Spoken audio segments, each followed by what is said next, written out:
सचमुच में दम है तो आज शाम यहां प्रधानमंत्री को कह देना चाहिए Donald Trump is a liar, झूठ बोल रहा है Donald Trump. If he has the courage of Indira Gandhi, let him say here, let him say here that Donald Trump, you're a liar. You did not make a ceasefire. लेकिन राहुल गांधी ने एक अलग ही angle से सरकार को घेरने की कोशिश की। गोदी मीडिया का दौर नहीं होता तो राहुल की कई बातों को लेकर हेडलाइन बन गई होती। सिर्फ इसलिए नहीं कि राहुल गांधी ने प्रधानमंत्री मोदी को चुनौती दे दी है कि अगर इंदिरा गांधी की हिम्मत का आधा भी 50% भी प्रधानमंत्री मोदी में है तो इसी सदन में, लोकसभा में सबके सामने कह दें कि अमेरिका के राष्ट्रपति ट्रंप झूठे हैं, झूठ बोल रहे हैं कि सीज फायर में उनकी भूमिका थी। नाम लेकर प्रधानमंत्री मोदी लोकसभा में बोल दें। लेकिन राहुल गांधी ने जिस तरह से राजनाथ सिंह के बयान से लेकर विदेश मंत्री के बयान को घेरा, सवाल खड़े किए, उससे उनका भाषण विपक्ष के खेमे के तमाम नेताओं से आगे निकलता हुआ लगा। The goal of this exercise was to protect the Prime Minister's image. The goal of the exercise, because he has the blood of the people of Pahalgam on his hands, the goal of the exercise was to make sure that he used the Air Force to protect his image. यहां पे अगर दम है तो यहां पे प्रधानमंत्री बोल दे कि ट्रंप झूठ बोल रहे हैं। 29 times he said, 29 बार उन्होंने बोला कि भैया मैंने सीज फायर करवाया। अच्छा, अगर वो झूठ बोल रहे हैं तो अपने भाषण में यहां प्रधानमंत्री कह दें कि वो झूठ बोल रहे हैं। 50% भी है इंदिरा गांधी का तो यहां बोल दें। 50% होगा तो बोल देगा, बोल देंगे। सॉरी सर, एक साइड से 7th फ्लीट आ रही है, बोलने दीजिए सर। सर मजा आ रहा है। ऐसा नहीं सर अभी तो सर अभी तो मैंने ओपनिंग नहीं किया सर। आपका समय, अभी तो मैं सेट हो रहा हूं। समय अगर दम है, अगर सचमुच में दम है तो आज शाम यहां प्रधानमंत्री को कह देना चाहिए Donald Trump is a liar, झूठ बोल रहा है डोनाल्ड ट्रंप। राहुल ने अपनी बात की शुरुआत दो बातों से की, दो शब्दों से की। कहा कि किसी भी युद्ध में दो शब्दों की जरूरत होती है, एक राजनीतिक इच्छा शक्ति की और दूसरा सेना को खुली छूट देने की। और अपने भाषण से सरकार को घेर लिया कि उसकी राजनीतिक इच्छा शक्ति वैसी नहीं थी जैसा वह जताना चाहती है। राहुल ने बताया कि ऑपरेशन सिंदूर की सफलता और बड़ी हो सकती थी अगर सरकार के पास राजनीतिक इच्छा शक्ति होती। एक पॉलिटिकल विल और दूसरा फ्रीडम ऑफ ऑपरेशन। मतलब अगर आप हिंदुस्तान की सेना, एयरफोर्स, नेवी का प्रयोग करना चाहते हो, आपके पास सबसे पहले 100% पॉलिटिकल विल होनी चाहिए। दूसरा, अगर आप सेना का प्रयोग करना चाहते हो तो आपको फुल फ्रीडम ऑफ ऑपरेशन देना पड़ेगा। राजनाथ सिंह जी ने अपने भाषण में कल 1971 और सिंदूर का कंपैरिजन किया। मैं उनको याद दिलाना चाहता हूं, 1971 में पॉलिटिकल विल थी। इंडियन ओशन में 7th फ्लीट आ रही थी। उस समय के प्रधानमंत्री ने कहा हमें जो बांग्लादेश में करना है हम करेंगे, आप आ जाओ, जितना आना है आ जाओ, हम करेंगे। Super power of the world is coming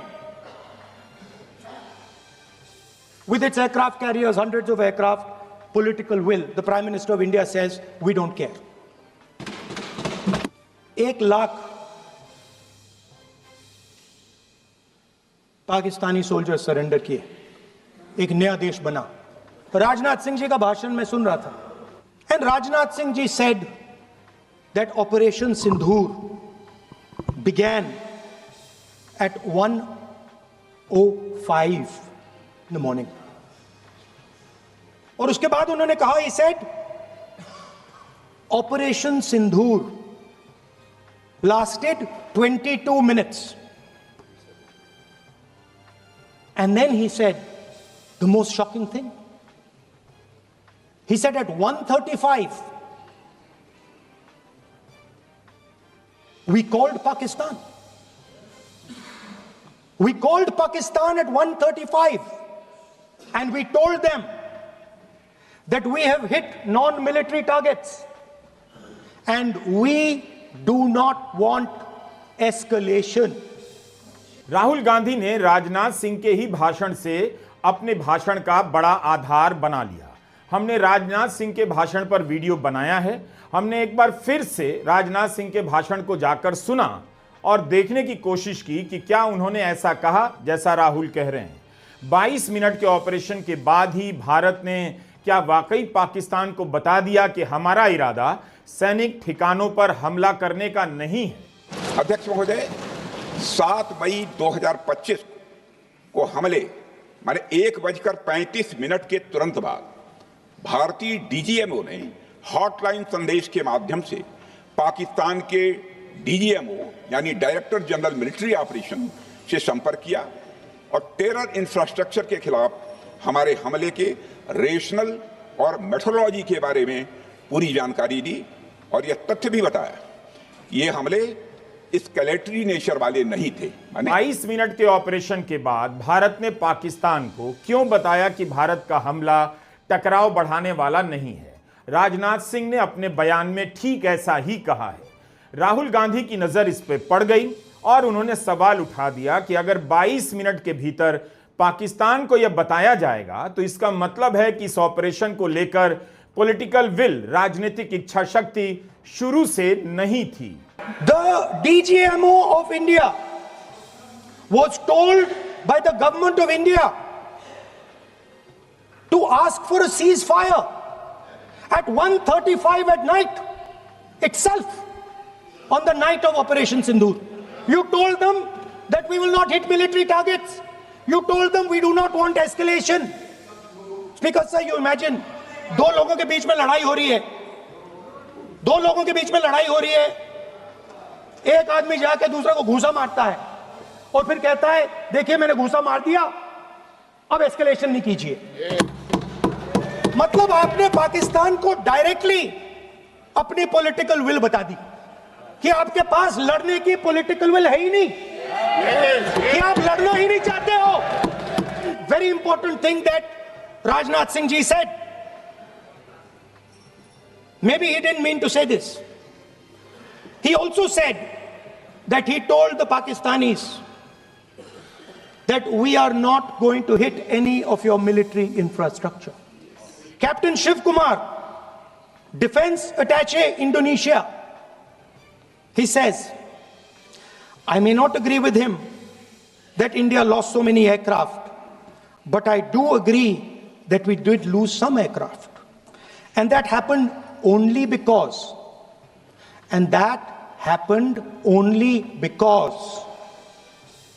of the constraint given by the political leadership to not attack the military establishment and their air defense.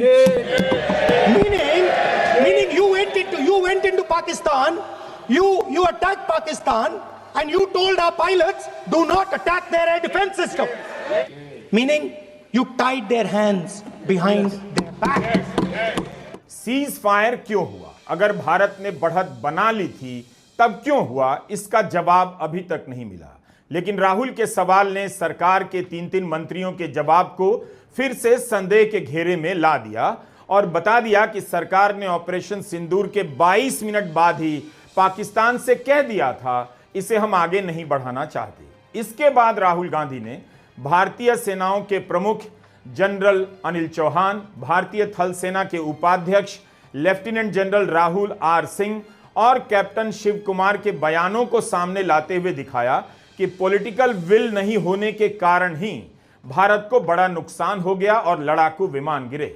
जिस सवाल को राजनाथ सिंह ने पेंसिल बताकर चलता कर दिया, छोटा करने की कोशिश की, राहुल गांधी ने भारतीय सेना के ही वरिष्ठ अधिकारियों की बात का सहारा लेकर विमानों के गिरने की जो बातें हैं जो छिपाई जा रही थीं उसे सबके सामने ला दिया।